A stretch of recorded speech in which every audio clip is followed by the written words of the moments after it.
Greetings everyone, my name is Raziel and it is once again time to look at some reveals. Today our focus is on the newest faction to be released in Warhammer 40k Warpforge, the Dark Angels. Not only do I have a legendary troop, but I also have the epic Warlord of the Dark Angels to show you all, as well as a completely new mechanic. I hope you're all as excited as I am. With that being said, enough teasing. I know you're all desperately waiting for me to finally show you some cards, and that is exactly what I'm about to do. The first card I have for you is called Company Champion. He is a 5 energy infantry with 5 melee, 4 ranged and 6 HP, as well as the Slay ability to deal 3 damage to the enemy unit with the highest attack stat. Now I may not be a psyker, but I'm pretty sure I know what you're all thinking. What the hell is Slay?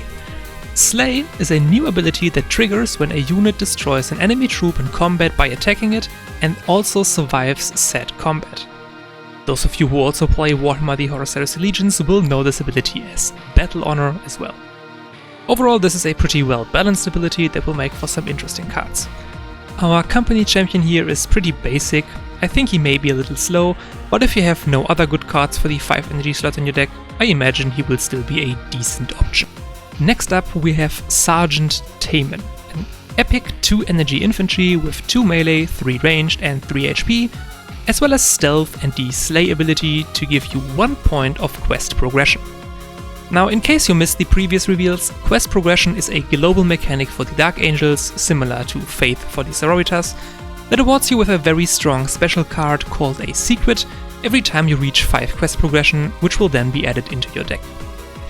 I believe Taman will be an amazing troop, mainly due to coming with stealth while having an above average HP and ranged attack stat, making it potentially easy to gain some early game quest progression by taking out weak early game troops from the opponent. The third card I have for you is one of the aforementioned secrets, the Rites of Penants. This is a 2 energy secret that gives +5 ranged and melee attack, as well as invulnerable to a friendly unit until your next turn. Now, if you had no idea about how strong these secrets were going to be, this card is absolutely insane. It can be used as either a 5 damage lethal push, a means to nearly guarantee trigger Slay abilities, or to simply make sure a certain troop or even your warlord is not going to die during the next enemy turn. I imagine this is either going to be one of the best secrets available, or if it's not, then the whole secret mechanic will probably be incredibly strong and everyone will definitely need to make sure the Dark Angels never get to claim one of their secrets against them, ever. Second from last, we got the legendary infantry Master Lazarus. This mighty 4 energy troop has 5 melee, 3 ranged and 5 HP, as well as Armor 1 and the Gender ability to trigger both the teleport as well as the Slay abilities of a friendly unit, and then also gain 1 point of quest progression. Lots of keywords on this one, so let me break it down for you. In terms of stats alone, this guy is already amazing. High melee attack, good HP, and Armor 1 without any inherent drawback. This will be amazing even if you never use this agenda in any game. Speaking of agenda, in case you didn't know, agenda is basically like duty and prey, in that a unit with agenda can spend its turn action to use an effect. Unlike prey and duty, however, that is all that happens, so you don't enter, for example, like a praying state with the prey ability, nor does the agenda ability then need to be reloaded like duty.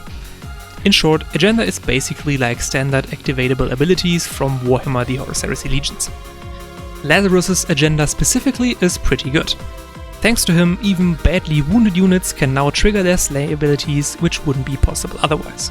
You can also trigger teleport, which more or less is a conditional rally that should have been revealed already, so you can either get to benefit from a unit's teleport ability again, or if you weren't able to trigger it initially, you now get a second chance of gaining it. Overall, Lazarus seems to be an insane card that you almost certainly want to play in every deck. Finally, we have arrived at the last reveal for today. This is Bellal, the epic warlord of the Dark Angels. Bellal has 2 in both attack stats as well as 35 HP, a talent called Master of the Deathwing, and the Slay ability to draw the next troop from your deck, meaning the troop closest to the top of your deck. And this Slay ability is actually quite interesting in the way that it makes it easier for you to draw into your secrets, because now you have less chances of drawing into a troop on your next turn, given you just potentially drew the troop you were going to draw, resulting in a higher chance for finding stratagems like secrets. So already a rock solid warlord, but what about his talent? Master of the Deathwing costs 2 energy and gives +2 melee as well as armor 2 to Bellal for 1 turn. This will obviously result in Bellal both being able to trigger his Slay ability more often, as well as not taking as much damage in doing so. In short, exactly the kind of talent that you would want on this type of warlord. And with that, we have arrived at the end for today's reveals. And boy, we have certainly seen some cards today. First, we saw a pretty basic troop that introduced the new Slay ability to us. Then we saw an amazing early game troop which utilizes Slay to get us closer to our amazing secrets. Then we saw a borderline broken secret, followed by an insanely good legendary troop, and lastly the epic warlord of the Dark Angels, Bellal, as well as his talent. Let me know in the comments what you think about the Dark Angels. Personally, I really enjoyed reading the whole Caliban story in the Horus Heresy series, so my interest in the Dark Angels is definitely peaked. Anyways, that is it for today. I hope you all enjoyed today's reveals, and until next time.